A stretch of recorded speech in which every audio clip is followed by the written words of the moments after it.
With America's bitter divide on full display this election season, social media platforms are often blamed for fanning polarization by failing to rein in hate speech and misinformation. And KPBS's Amita Sharma reports on new research showing Instagram does little to stem harassment of women politicians. And she joins me now to tell me more about this. That's Welcome. right. Maya, the Center for Countering Digital Hate studied more than 500,000 Instagram posts related to 10 well-known women politicians, 5 Democrats, 5 Republicans. The Democratic side included Vice President Kamala Harris and congressional representatives Alexandria Ocasio-Cortez and Nancy Pelosi. The Republican side included Representatives Marjorie Taylor Greene, Lauren Boebert, and Senator Marsha Blackburn. From those 500,000 comments, researchers extracted 1,000 of the most toxic posts. One person posted in reference to Vice President Harris, quote, "We don't want blacks around us, no matter who they are." Another person targeting Senator Marsha Blackburn wrote, quote, "Hope someone leaves you for dead in a ditch." Here's Imran Ahmed, who started the Center for Countering Digital Hate, describing the other types of posts he found aimed at these women.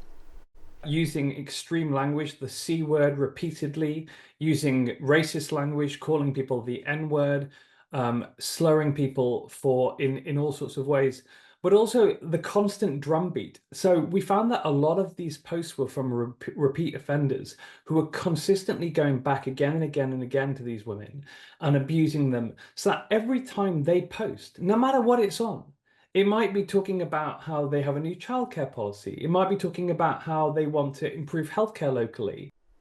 Amita, this is very serious language. So tell us, who's posting these comments? Well, Maya, there was a time when law enforcement would tell us that trolls were loner guys in their PJs, sitting in their parents' basements posting.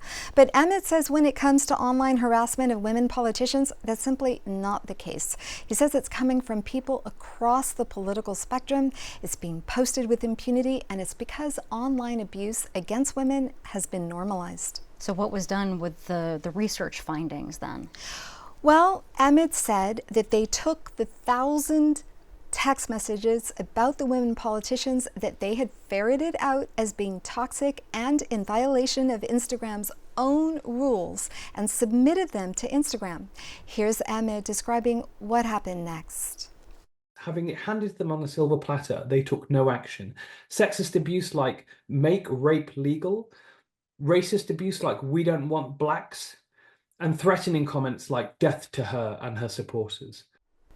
And I should say, Maya, I reached out to Meta, which owns Instagram, for an interview, and here's what the company's head of women's safety, Cindy Southworth, said about the Center for Countering Digital Hate report. Quote, "We provide tools so that anyone can control who can comment on their post, automatically filter out offensive comments, phrases, or emojis, and automatically hide comments from people who don't follow them.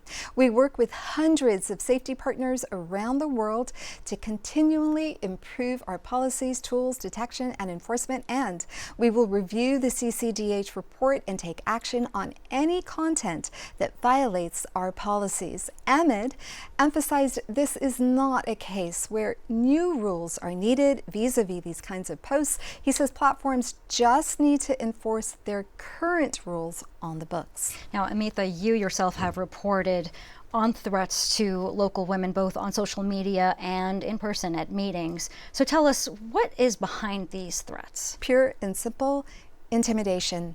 A year ago, I spoke with UCSD political scientist Barbara Walter about the purpose of the intimidation. She described it this way. It's a form of verbal terrorism designed to basically verbally beat your target into submission. So how do women holding local office, how do they handle this?